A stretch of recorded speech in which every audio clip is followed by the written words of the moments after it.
प्यारे विद्यार्थियों, मैं Mandeep Kaur Cambridge international school Dasuya तो थोड़ी पंजाबी दी अध्यापका जमात 10वीं। प्यारे विद्यार्थियों, इस लॉकडाउन की स्थिति दे विच बिल्कुल भी घबराने की लोड़ नहीं, क्योंकि Cambridge international school e learning के जरिए तुहाडी एजुकेशन नूं, तुहाडी सिक्ख्या नूं जारी रख रहा है, जिस दे अधीन कि असीं पंजाबी के विषय नूं भी पढ़ रहे हैं।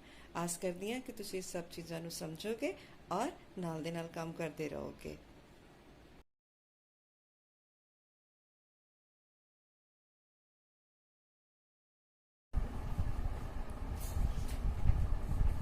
सत श्री अकाल प्यारे विद्यार्थियों, मैं Mandeep Kaur Cambridge international school Dasuya तो तुहाडी पंजाबी के अध्यापका जमात 10वीं।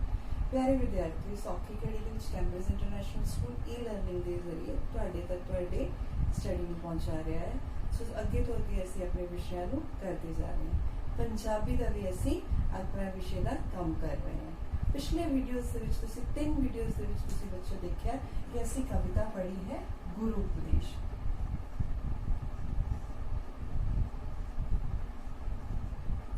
हाँ जी, समझ आ गई है।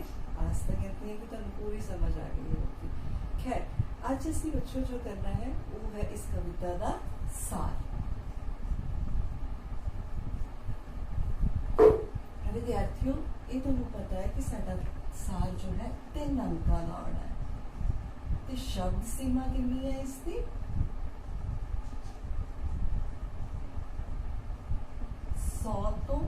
100 ਜਾਂ ਵੱਧ ਤੋਂ ਵੱਧ 120 शब्द तुसीं लिख सकते हैं।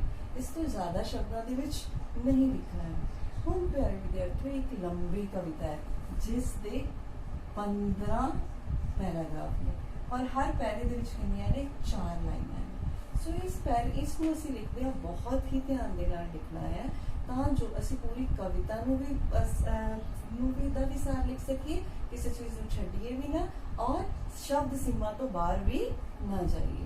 हुण सब तो पहला विद्यार्थियों साडे लिए जरूरी है कि असीं इस कविता के सार नूं लिखना जानिए। इसका कवि दे नाम नूं और कविता के नाम नूं चंगी तरह लिखिए। सब तो पहला साडे कोल है कविता का नाम। कविता का नाम की है गुरुपदेश ते कवि का नाम की है श्री पवन हरचंदपुरी।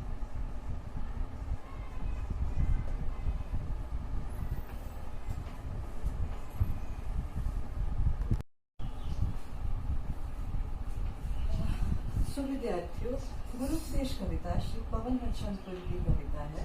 ये कविता पवन हरचंदपुरी के एक महाकाव्य का हिस्सा है।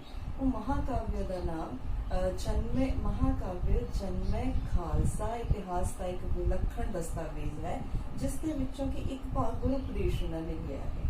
इस पूरे महाकाव्य कवि ने वर्णन किया है उस इतिहास का जदों खालसा का जन्म हुआ। पर जो साडे कोल कविता उहदे विच जो खालसा पंथ नूं गुरु गोबिंद सिंह जी का उपदेश है, केवल उसके बारे गल की गई है। सो एक कविता नूं तुसीं जदों सार लिखना है किस तरह शुरू करांगे कि गुरु उपदेश कविता श्री पवन हरचंदपुरी की कविता है, जिस विच की कवि ने गुरु गोबिंद सिंह जी दे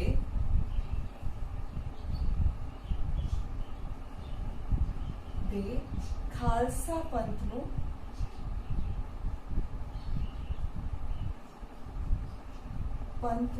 उपदेश की गल की है। हुण बच्चों, इहदे विच असीं देखो एक लंबी कविता है जिसदे करके कि 15 पैराग्राफ ने। 15 पैराग्राफ के 4 हर सत्रां दे विच तुसीं देखो कि एक वड्डा एक सार बन जाना। पर साडे कोल की हैगा है सार 3 अंकों का सार है, जिसकी शब्द सीमा असीं जानते हैं। सो असीं शब्द सीमा नूं कभी भी क्रॉस नहीं करना, कभी भी वाधू नहीं लिखना हैगा। हो सकता है कुछ शब्द या कुछ सत्र तुसीं वाधू लिखते, पर जरूरत तो ज़्यादा तुसीं नहीं लिखना। इत्थे तक तुसीं लिख सकते हो। ये एक कविता गुरु उपदेश कविता श्री पवन हरचंदपुरी जी की कविता है, जिस विच कि उन्होंने गुरु गोबिंद सिंह जी के खालसा पंथ नूं उपदेश की गल की है। प्यारे विद्यार्थियों, हुण असीं अगे इस तो चलते हैं। सब तो पहला असीं एक पैराग्राफ करके उहदे विचों एक शब्द कढ़ते हैं। सब तो पहले पैराग्राफ के उन्होंने जो तुसीं देखो तो देखा है कि उन्होंने कहा है कि सिक्खी एक गुरु की देन नहीं, सिक्खी 10 गुरुओं की देन है। उतों मैं एक शब्द कढ़ लिया सिक्खी। दूसरे असीं विच जाइए पैराग्राफ विच, उहदे विच हैगे धर्म रहम करम करम ते एक शब्द उन्होंने दस्या है नफरत दी अग। उस तो अगे शब्द अगे जो है साडे कोल उस दे विच है गर्मी, गर्मी भाव गुस्सा। अगला जो चौथा पैराग्राफ है उस दे विच उन्होंने क्या है दसौंध की गल की। अगले पंजवें पैराग्राफ में उन्होंने गल की हैगी है उच्चा नीवा भाव अमीर गरीब। हुण प्यारे विद्यार्थियों देखो, मैं इन्हां तो ही इन्हां शब्दां तो ही अगे सतरां बनावांगी जो कि तुसी सेंटेंसेस दे विच लिख के इसनूं अगे सार दे विच लिखोगे। सब तो पहला साडा हो गया गुरु उपदेश, गुरु गोबिंद सिंह जी के द्वारा दिते गए खालसा पंथ उपदेश की गल की गई है। श्री पवन हरचंदपुरी की रचना है। इस विच कवि ने कहा है कि सिक्खी 10 गुरुआं दी विचारधारा है। अगला गुरु जी ने, गुरु गोबिंद सिंह जी ने खालसा पंथ नूं उपदेश दिंदिआं होया कहा है कि रहम धर्म रहम अते करम दी कदे भी तुसीं सांझ नूं नहीं तोड़ना, नफरत दी अग अपने उपर भारू नहीं होण देनी, अपनी सोच उत्ते गुस्सा नहीं लैके आना, अपनी आमदन विचों अपनी आमदन का 10वां हिस्सा कट के लोड़वंद दे लेखे लगाना है, अमीर गरीब का भेदभाव नहीं करना। अगे जाके जो तुसीं विद्यार्थियों कविता च देखते हाँ अगे की लिखा है जात पात की गल भी की गई है। किसकी गल की गई है? जात पात की। हुण एक लाइन दे विच ही मैं उसनूं भी सारे नूं सम अप कर रही है, अमीर गरीब अते जात पात दे नफरत नहीं करनी, जात पात के भेदभाव नूं नहीं मनना। इत्थे मैं उस पैरे नूं भी इंक्लूड कर गई है, उस पैरे नूं भी विच लिखेंगे कारण शब्द सीमा नूं कदी भी शब्द सीमा तो कदी भी बाहर नहीं जाना। हुण अगे विद्यार्थियों ये 5 लाइनां हो गई। अगे असीं देखते हैं अगे अगला पैराग्राफ जो साडे कोल है वो है 6वां पैराग्राफ। पैराग्राफ 6वां है जिस दे विच कि उन्होंने कहा है 6वां पैराग्राफ है जिस दे विच कि कवि ने गल की है गौ गरीब ते औरत। बेटे इसकी वैसे काफ़ी लंबा है पैरे की जेकर असीं इंक्लूड करना चाहिए, इनू भी इहदा भी साथ इस पूरे पैराग्राफ में असीं शामिल करना चाहिए तो काफ़ी लंबा हो जाता है। गौ गरीब ते औरत की हमेशा ही गुरु जी ने की करने को क्या है रखिया करने को क्या है। तुसीं इस लाइन को किस तरह लिखोगे? तुसीं लिखो इन पूरे पैराग्राफ में कवि गुरु जी ने गौ गरीब ते औरत की रखिया करने अते जुलम दे राह ना तुरन की गल की। एक थोड़ा जा वड्डा हो जाएगा पर असीं कर लांगे। जुलम दे राह ना पैण की गल की है, दाज मंगण तो भी मनाही की है। इहदे विच कितनियां 3 चीज़ां हो जाएंगियां, जबर ते जुलम काफ़ी इंपॉर्टेंट है पैरा। अगला हो गया साडा दाज की। ये 3 चीज़ां इस इत्थे एक लाइन दे विच कर 2 लाइनां दे विच असीं कहांगे कि गुरु जी ने कहा है कि गौ गरीब ते औरत की हमेशा रखिया करनी है, जबर जुलम के रस्ते नहीं पैना अते दाज वर्गी लानत तो दूर रहना है। अगले पैराग्राफ के गल करांगे असीं कि खालसे दे रूप नूं किस लई? जुलम दे नाश दे लई, जुलम दे नाश दे लई, जुलम दा नाश करन दे लई। हुण चलो असीं इत्थे इस चीज़ नूं रहण दिंदे हां। अगले पैराग्राफ दे विच लै आने असीं अगली लाइन च लै आने आ कि खालसे दा रूप शिंगारिया ही किस लई गया है? जुलम दे नाश लई। किस दे लई? जुलम दे नाश लई ही शिंगारिया गया है। अगले पैराग्राफ दे विच असीं लाइन लवांगे कि कवि ने सानू 5 बाणियां अते 5 ककारां दी 5 मैं तो सिर्फ 5 शब्द लिख रहे हैं। गुरु जी ने खालसा नूं 5 बाणियां अते 5 ककार पहनण दी हदायत की है, दा आदेश दिता है। अगले दे विच जेकर असीं चलिए अगले पैराग्राफ दे विच असीं चलिए तां गुरु जी कह रहे हैं गरीबां दा साथ देना। अगले पैराग्राफ के विच क्या है कि गरीबां दा हम इसनूं पूरे पैराग्राफ में एक लाइन च लिखना है।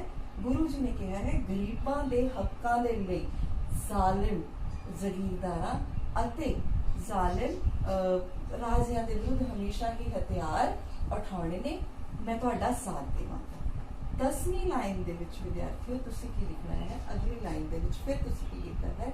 ਇਸ ਲਾइन ਨੂੰ ਅਸੀਂ 10ਵੀਂ ਨੂੰ ਪਹਿਲਾਂ ਹੀ ਕਰ ਚੁੱਕੇ ਹਾਂ। ਕਿੱਥੇ? ਉਹਦੇ ਵਿੱਚ ਅਮੀਰ ਗਰੀਬ ਦੇ ਵਿੱਚ ਇੱਥੇ ਜਾਤ ਪਾਤ ਤੇ 10ਵੇਂ ਪੈਰਾਗ੍ਰਾਫ ਦੇ ਵਿੱਚ ਕੀ ਆ ਰਿਹਾ? ਜਾਤ ਪਾਤ ਦੇ ਬੰਧਨ ਦੀ ਗੱਲ ਕੀਤੀ ਗਈ ਹੈ, ਜਿਸ ਨੂੰ ਕਿ ਅਸੀਂ ਪਹਿਲਾਂ ਹੀ ਕਰ ਚੁੱਕੇ ਹਾਂ। ਸੋ ਇਹਨੂੰ ਮੈਂ ਕੱਟ ਰਹੀ ਹਾਂ, ਇਹਨੂੰ ਅਸੀਂ ਨਹੀਂ ਲਿਖਾਂਗੇ। ਅਗਲਾ ਸਾਡੇ ਕੋਲ ਹੈ ਅਸੂਲਾਂ ਦੀ ਗੱਲ ਕੀਤੀ ਗਈ ਹੈ, ਸਿਧਾਂਤਾਂ ਦੀ ਗੱਲ ਕੀਤੀ ਗਈ ਹੈ। कवि ने इस विच कहा है कि गुरु जी ने कहा है कि मेरी होंद इन्हां सिद्धांतां विच है और जो व्यक्ति इस सिद्धांतां नूं मन्नण तो इनकार करेगा मैं उसका कभी भी साथ नहीं देवांगा। और तुसीं इस पूरे पैराग्राफ नूं एक लाइन दे विच किस तरह लिख पाओगे? एक लाइन च इस तरह तुसीं लिखोगे कि गुरु जी ने कहा है कि मैनूं अपने सिद्धांत बहुत प्यारे ने। गुरु जस सिद्धा लिखते हो तुसीं कि गुरु जी नूं गुरु दे दिते हुए सिद्धांत बहुत प्यारे ने। हुण इत्थे तक असीं तकरीबन 10 लाइनां कर चुके हैं। 10 दे विचों कुछ नूं मैं विच दूसरियां लाइनां दे विच भी कीता है, दूसरे पैराग्राफ दे विच भी कर चुकी हैं। अगला हिस्सा विद्यार्थियों, अगले हिस्से दे विच कवि ने कीती है किरत दी गल। किसकी गल कीती गई है? किरत दी। एक पैरा असीं छड्ड चुके हैं, इस करके 11वां पैरा इह बनदा पिया है किरत। कवि ने कहा है कि किरत करतार दा रूप बनती है। किरत दी महत्ता नूं दस्सिया है, गृहस्थ दे महत्व नूं दस्सिया है, किरत दे विचों परमात्मा दे प्यार दी गल कीती है। हुण तुसीं गल ध्यान नाल देखो, इस पूरे पैराग्राफ दे विच किरत दी गल कीती गई है।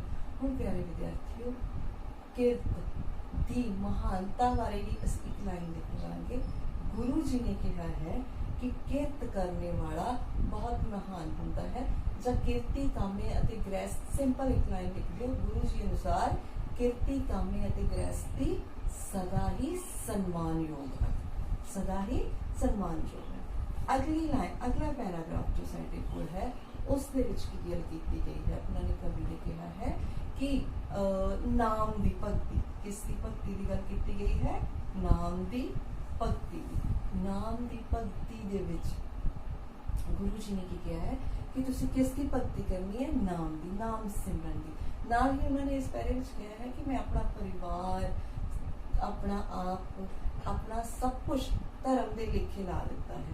हुण इस पैरे में तुसी किस तरह लिखोगे कि गुरु जी ने कहा है कि नाम दी भगती करनी है, मैं अपना सब कुछ धर्म दे लेखे ला चलिया हाँ, ते तुसी इसनूं कायम रखना है। ठीक है जी। नेक्स्ट अगला तर्क ते मीरी पीढ़ी। अगले पैरा दे विच जिहड़ी कवि ने गल कीती है वो है तर्क दी। किसकी गल कीती है? तर्क और मीरी पीढ़ी दी। अब इस बच्चों तुसीं किस तरह लिखना है कि कवि ने कहा है कि सारे धर्मां दे विचों जो भी चंगे तर्क सीगे, जो भी चंगे सिद्धांत सी, मैं सब लैके सिक्खी दा नूं बनाया है, खालसा पंथ बनाया है, जिस विच मीरी भी है ते पीरी दी भी पीरी नूं भी लिया है। हुण जेकर असीं विद्यार्थियों ते मीरी ते पीरी नूं एक्सप्लेन करना चले जावांगे, व्याख्या करन जावांगे तां आपां असीं शब्द सीमा दी उलंघना कर जावांगे, शब्द सीमा तो अगे निकल जावांगे।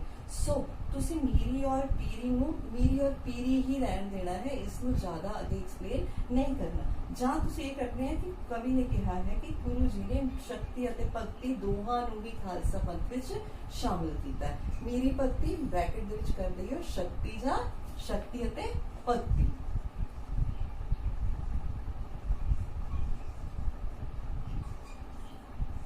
ठीक है जी। नेक्स्ट इत्थे तक समझ आ गया होना है प्यारे विद्यार्थियों। अगला चौथा जो लास्ट पैराग्राफ है, एक तो से छड़ चुके हैं, लास्ट पैराग्राफ है। लास्ट पैराग्राफ दे विच विद्यार्थियों गुरु जी ने कहा है कि खालसा पंथ तुहाडी झोली पा देता है। किसकी झोली पा देता है? तुहाडी झोली पा देता है। ਤੁਹਾਡੀ ਝੋਲੀ ਪਾ ਦਿੱਤਾ। जेकर ਹੁਣ कोई चीज साडी होगी तो उसकी संभाल करनी किसकी जिम्मेदारी होगी? साडी जिम्मेदारी होगी। ਹੁਣ बच्चों इसी तरह इस पैरे ਨੂੰ ਲਿਖਦੇ ਹੋ ਤੁਸੀਂ ਕੀ ਕਹਿਣਾ ਹੈ कि गुरु जी ने कहा है कि अज तो खालसा पंथ ਤੁਹਾਡਾ है, ਤੁਹਾਡੀ ਝੋਲੀ ਪਾ ਦਿੱਤਾ है, इस ਨੂੰ ਤੁਸੀਂ संभाल करनी है। ਤੁਸੀਂ ਹੁਣ ਇਹਨੂੰ ਬਹੁਤ ਘੱਟ ਸ਼ਬਦਾਂ ਵਿੱਚ, ਸਾਡੀ ਸਮੱਸਿਆ ਹੈ ਕਿ ਅਸੀਂ ਇਸ ਨੂੰ ਘੱਟ ਸ਼ਬਦਾਂ ਵਿੱਚ ਲਿਖਣਾ ਹੈ। ਅਸੀਂ ਲਿਖਣਾ ਹੈ ਕਿ ਗੁਰੂ ਜੀ ਨੇ ਖਾਲਸਾ ਪੰਥ ਸਾਡੀ ਝੋਲੀ ਵਿੱਚ ਪਾ ਕੇ ਇਸ ਦੀ ਸੰਭਾਲ ਕਰਨ ਨੂੰ ਕਿਹਾ ਹੈ ਅਤੇ ਇਸ ਵਿੱਚ ਨਵੇਂ ਵਿਚਾਰਾਂ ਨੂੰ ਸ਼ਾਮਿਲ ਕਰਨ ਲਈ ਕਿਹਾ ਹੈ। ਤੁਸੀਂ ਇੱਥੇ ਆਪਣੇ ਇਸ ਨੂੰ ਬੰਦ ਕਰ ਦੇਣਾ ਹੈ। ਹੁਣ ਪਿਆਰੇ ਵਿਦਿਆਰਥੀਓ, ਅਸੀਂ ਤਕਰੀਬਨ 15 ਪੈਰਾਗ੍ਰਾਫ ਨੇ, 15 ਦੇ ਲਈ ਅਸੀਂ ਲਾਈਨਾਂ ਨੂੰ ਦੇਖਿਆ ਹੈ। ਹੁਣ ਮੈਂ ਸਾਰੇ ਹੀ ਨੂੰ ਦੁਬਾਰਾ ਸਮ ਅਪ ਕਰਨ ਜਾ ਰਹੀ ਹਾਂ, ਸਾਰੇ ਹੀ ਨੂੰ ਸਾਰ ਨੂੰ ਇੱਕ ਦੁਬਾਰਾ ਲਿਖਣ ਜਾ ਰਹੀ ਹਾਂ ਕਿ ਦੱਸਣ ਜਾ ਰਹੀ ਹਾਂ। बहुत ही ध्यान ਨਾਲ सुनना कि बहुत ही ध्यान ਦੇ ਨਾਲ लिखना है। सब तो पहला एक कविता गुरु उपदेश कविता श्री पवन हरचंदपुरी ਦੀ लिखी हुई कविता है, जिस विच की कवि ने गुरु गोबिंद सिंह जी ਦੇ खालसा पंथ उपदेश की गल की है। सब तो पहला जो उन्होंने किया है कि सिक्खी 10 गुरुओं की विचारधारा, गुरु जी अनुसार रहम धर्म ਅਤੇ ਕਰਮ ਦੀ ਸਾਂਝ ਨੂੰ ਕਦੇ ਨਹੀਂ ਤੋੜਨਾ ਅਤੇ ਆਪਣੇ ਉੱਤੇ ਨਫ਼ਰਤ ਦੀ ਅੱਗ ਨੂੰ ਭਾਰੂ ਨਹੀਂ ਹੋਣ ਦੇਣਾ। ਅਗਲੇ ਪੈਰਾਗ੍ਰਾਫ ਦੇ ਵਿੱਚ ਉਹਨਾਂ ਨੇ ਕਿਹਾ ਹੈ ਕਿ ਆਪਣੀ ਸੋਚ ਉੱਤੇ ਗਰਮੀ ਭਾਵ ਗੁੱਸੇ ਨੂੰ ਭਾਰੂ ਨਹੀਂ ਹੋਣ ਦੇਣਾ। ਉਸ ਤੋਂ ਅੱਗੇ ਪੈਰਾਗ੍ਰਾਫ ਵਿੱਚ ਉਹਨਾਂ ਨੇ ਕਿਹਾ ਹੈ ਕਿ ਆਪਣੀ ਆਮਦਨ ਦਾ 10ਵਾਂ ਹਿੱਸਾ ਲੋੜਵੰਦਾਂ ਦੇ ਲੇਖੇ ਲਗਾਉਣਾ ਹੈ। ਤੁਸੀਂ ਇਸ ਅਗਲੇ ਸ਼ਬਦ ਨੂੰ ਨਹੀਂ ਵਰਤਣਾ, ਤੁਸੀਂ ਇੱਕ ਲਾਈਨ ਲਿਖਣੀ ਹੈ ਬੱਚੋ, ਇੱਕ ਸੈਂਟੈਂਸ ਲਿਖਣਾ ਹੈ। ਉਹਨਾਂ ਨੇ ਅਮੀਰ ਗਰੀਬ ਅਤੇ ਜਾਤ ਪਾਤ ਦੇ ਬੰਧਨ ਨੂੰ, ਵਿਤਕਰੇ ਨੂੰ ਤੋੜਨ ਦੀ ਗੱਲ ਕੀਤੀ ਹੈ, ਸਾਂਝੇ ਰਹਿਣ ਦੀ ਗੱਲ ਕੀਤੀ ਹੈ, ਸਾਂਝੀ ਵਾਲਤਾ ਏਕਤਾ ਨਾਲ ਰਹਿਣ ਦੀ ਗੱਲ ਕੀਤੀ ਹੈ। ਗੁਰੂ ਜੀ ਨੇ ਗਊ ਗਰੀਬ ਅਤੇ ਔਰਤ ਦੀ ਰੱਖਿਆ ਕਰਨ ਅਤੇ ਮੂੰਹ ਰੱਖਿਆ ਕਰਨ ਨੂੰ ਕਿਹਾ ਹੈ ਅਤੇ ਮੂੰਹ ਮੰਗ ਕੇ ਦਾਜ ਲੈਣ ਦੀ ਮਨਾਹੀ ਕੀਤੀ ਹੈ। ਖਾਲਸੇ ਦਾ ਰੂਪ ਹੀ ਕਿਸ ਲਈ ਸ਼ਿੰਗਾਰਿਆ ਗਿਆ ਹੈ? ਜ਼ੁਲਮ ਦਾ ਨਾਸ਼ ਕਰਨੇ ਲਈ। ਖਾਲਸੇ ਨੂੰ ਵਿਸ਼ੇਸ਼ ਰੂਪ ਦਿੱਤਾ ਗਿਆ ਹੈ 5 ਬਾਣੀਆਂ, ਬਾਣਾ ਅਤੇ 5 ਕਕਾਰ ਦੇ ਕੇ। 5 ਬਾਣੀਆਂ 1 2 3 4 5, 5 ਬਾਣੀਆਂ ਦੀ ਨਿਤ ਨੇ 5 ਕਕਾਰ, ਕੇਸ, ਕਿਰਪਾਨ, ਕੰਗਾ, ਕੜਾ ਤੇ ਕਸ਼ਹਿਰਾ ਤੇ ਬਾਣਾ ਵਿਸ਼ੇਸ਼ ਪਹਿਰਾਵਾ ਦੇ ਕੇ ਉਹਨਾਂ ਨੇ ਕੀਤਾ ਹੈ। ਅੱਗੇ ਉਹਨਾਂ ਨੇ ਕਿਹਾ ਹੈ ਕਿ ਜੋ ਵਿਅਕਤੀ ਗਰੀਬਾਂ ਦੇ ਹੱਕ 'ਚ ਲੜੇਗਾ, ਮੈਂ ਹਮੇਸ਼ਾ ਉਹਨਾਂ ਦਾ ਸਾਥ ਦੇਵਾਂਗਾ। ਇਸ ਤੋਂ ਅਗਲੀ ਗੱਲ ਉਹਨਾਂ ਨੇ ਜਾਤ ਪਾਤ ਦੀ ਕੀਤੀ ਸੀ ਕਿ ਉਸ ਜਾਤ ਪਾਤ ਵਾਲੀ ਨੂੰ ਅਸੀਂ ਅਮੀਰ ਗਰੀਬ ਦੇ ਨਾਲ ਹੀ ਲੈ ਗਏ ਆ ਬੱਚਿਓ। ਅਗਲੀ ਜੋ ਗੱਲ ਕੀ ਹੈ ਉਹਨਾਂ ਨੇ, ਉਹ ਹੈ ਕਿ ਮੇਰੀ ਹੋਂਦ ਕਿਸ ਵਿੱਚ ਹੈ? ਸਿਧਾਂਤਾਂ ਦੇ ਵਿੱਚ ਹੈ। ਮੇਰੇ ਸਿਧਾਂਤਾਂ ਨੂੰ ਕਦੀ ਵੀ ਭੁੱਲਣਾ ਨਹੀਂ, ਸਿਧਾਂਤਾਂ ਦੀ ਹਮੇਸ਼ਾ ਮਾਨਤਾ ਕਰਨੀ। ਫਿਰ ਅਗਲੇ ਪੈਰੇ ਦੇ ਵਿੱਚ ਉਹਨਾਂ ਨੇ ਕਿਰਤ ਦੀ ਮਹਾਨਤਾ ਦੀ ਗੱਲ ਕੀਤੀ ਹੈ ਕਿ ਕਿਰਤ ਕਿਸ ਤਰ੍ਹਾਂ ਮਹਾਨ ਹੁੰਦੀ ਹੈ, ਕਿਰਤ ਨੂੰ ਕਿਸ ਤਰ੍ਹਾਂ ਅਸੀਂ ਜਾਰੀ ਰੱਖਣਾ ਹੈ। ਉਸ ਤੋਂ ਅੱਗੇ ਉਹਨਾਂ ਨੇ ਕਿਹਾ ਹੈ ਕਿ ਨਾਮ ਦੀ ਭਗਤੀ ਕਰਨੀ ਹੈ। ਕਿਸ ਦੀ ਕਰਨੀ ਹੈ ਭਗਤੀ? ਨਾਮ ਦੀ। ਅਗਲਾ ਪੈਰਾਗ੍ਰਾਫ ਵਿੱਚ ਉਹਨਾਂ ਨੇ ਕਿਹਾ ਹੈ ਕਿ ਬਹੁਤ ਸਾਰੇ ਧਰਮਾਂ ਦੇ ਚੰਗੇ ਵਿਚਾਰ ਲੈ ਕੇ ਖਾਲਸਾ ਪੰਥ ਦੀ ਕੀਤੀ ਹੈ, ਅਸੀਂ ਨੂੰ ਕੀਤਾ ਹੈ, ਬਣਾਇਆ ਹੈ। ਸੋ ਇਸ ਨੂੰ ਤੁਸੀਂ ਮੀਰੀ ਅਤੇ ਪੀਰੀ ਵੀ ਹੈ ਇਸ ਦੇ ਵਿੱਚ। ਅਗਲੇ ਪੈਰਾਗ੍ਰਾਫ ਦੇ ਵਿੱਚ ਉਹਨਾਂ ਨੇ ਕਿਹਾ ਹੈ ਕਿ ਇਹ ਹੁਣ ਤੁਹਾਡਾ ਹੈ, ਤੁਹਾਡੀ ਝੋਲੀ ਮੈਂ ਪਾ ਦਿੱਤਾ ਹੈ, ਤੁਸੀਂ ਇਸ ਦੀ ਸਾਂਭ ਵੀ ਕਰਨੀ ਹੈ, ਸੰਭਾਲ ਵੀ ਕਰਨੀ ਹੈ, ਇਸ ਨੂੰ ਸਾਂਭ ਕੇ ਰੱਖਣਾ ਹੈ। ਠੀਕ ਹੈ ਜੀ। ਤੇ ਇਸ ਵਿੱਚ ਨਵੇਂ ਵਿਚਾਰ ਸ਼ਾਮਿਲ ਕਰਨੇ ਹੈ। ਇੱਥੇ ਤੁਸੀਂ ਆਪਣੇ ਸਾਰ ਨੂੰ ਖਤਮ ਕਰ ਦੇਣਾ ਹੈ ਬੱਚੋ। ਹੁਣ ਸਭ ਤੋਂ ਜ਼ਰੂਰੀ ਹੈ ਕਿੰਨਾ 100 ਅੰਕਾਂ ਦਾ ਸ਼ਬਦ ਗਿਣਨ ਨਹੀਂ ਬੈਠੋਗੇ, ਤੁਸੀਂ ਆਪਣੀ ਕਾਪੀ ਦਾ ਇੱਕ ਪੇਜ ਲਿਖਣਾ ਹੈ ਸਾਰ ਦੇ ਵਿੱਚ, ਔਰ ਹਰ ਗੱਲ ਨੂੰ ਬਹੁਤ ਬਾਰੀਕੀ ਦੇ ਨਾਲ। ਇਹ ਹੋ ਸਕਦਾ ਮੈਂ ਕੁਝ ਸ਼ਬਦ ਜ਼ਿਆਦਾ ਦੱਸੇ ਨੇ, ਤੁਸੀਂ ਇਹਨਾਂ ਸ਼ਬਦਾਂ ਨੂੰ ਹੋਰ ਘੱਟ ਕਰ ਸਕਦੇ ਹੋ। ਜਿੰਨੇ ਸ਼ਬਦ ਘੱਟ ਕਰਕੇ ਪੂਰੀ ਦੀ ਪੂਰੀ ਕਵਿਤਾ ਨੂੰ ਤੁਸੀਂ ਲਿਖਣਾ ਹੈ, ਵਿਆਖਿਆ ਨਹੀਂ ਲਿਖਣੀ, ਸਾਰ ਲਿਖਣਾ ਹੈ। ਠੀਕ ਹੈ ਜੀ। ਸੋ ਵਿਦਿਆਰਥੀਓ, ਇਹਨੂੰ ਜ਼ਰੂਰ ਲਿਖਣਾ ਹੈ। ਔਰ ਜੇ ਕੋਈ ਪਰੇਸ਼ਾਨੀ ਆਵੇ ਤਾਂ ਕਵਿਤਾ ਨੂੰ ਦੁਬਾਰਾ ਪੜ੍ਹੋ, ਦੁਬਾਰਾ ਪੁਰਾਣੇ ਵੀਡੀਓ ਦੇਖੋ 3 ਦੇ 3, ਜਿਨ੍ਹਾਂ ਦੇ ਵਿੱਚ ਕਿ ਪੂਰੀ ਤਰ੍ਹਾਂ ਇਸ ਦੀ ਮੈਂ ਵਿਆਖਿਆ ਕੀਤੀ ਹੈ। ਔਰ ਤੁਸੀਂ ਆਰਾਮ ਦੇ ਨਾਲ ਉੱਥੋਂ ਵੀ ਤੁਸੀਂ ਸੁਣ ਕੇ ਔਰ ਉਸ ਵੀਡੀਓ ਨੂੰ ਦੇਖ ਕੇ ਤੁਸੀਂ ਆਰਾਮ ਦੇ ਨਾਲ ਇਸ ਨੂੰ ਲਿਖ ਸਕਦੇ ਹੋ। ਸੋ ਸਟੂਡੈਂਟਸ, ਤੁਸੀਂ ਹੁਣ ਇਸ ਸਾਰ ਨੂੰ ਜ਼ਰੂਰ ਲਿਖਣਾ ਹੈ ਬੱਚਿਓ, ਤੇ ਸ਼ਬਦ ਜੋੜਾਂ ਦਾ ਧਿਆਨ ਰੱਖਣਾ ਹੈ। ਸ਼ਬਦ ਜੋੜ ਗਲਤੀਆਂ ਨਹੀਂ ਹੋਣੀਆਂ ਚਾਹੀਦੀਆਂ। शब्द जोड़ा का ध्यान रखना है, गलतियां ना होण और शब्द जोड़ा नूं ध्यान नाल लिखना है, शब्द सीमा नूं पार नहीं करना। कविता दे विचों एक प्रश्न पेपर दे विच आना ही है 3 अंकां दा। 4 कवितावां ने जेकर असीं चारों कवितावां नूं चंगी तरह कर लईए तां असीं ये 3 अंकां दा प्रश्न पूरे असीं अपने प्रश्न पत्र का 3 अंकां दा भाग असीं चंगी तरह कर चुके होवांगे। सो विद्यार्थियों इन्हां नूं पूरी ध्यान से रखना है, लिखना है सार। Thank you. आस करती हैं कि तुहानूं पूरी तरह समझ आ गया होवे और इसमें तुसीं अपनी नोटबुक के उत्ते लिखना है। Thank you.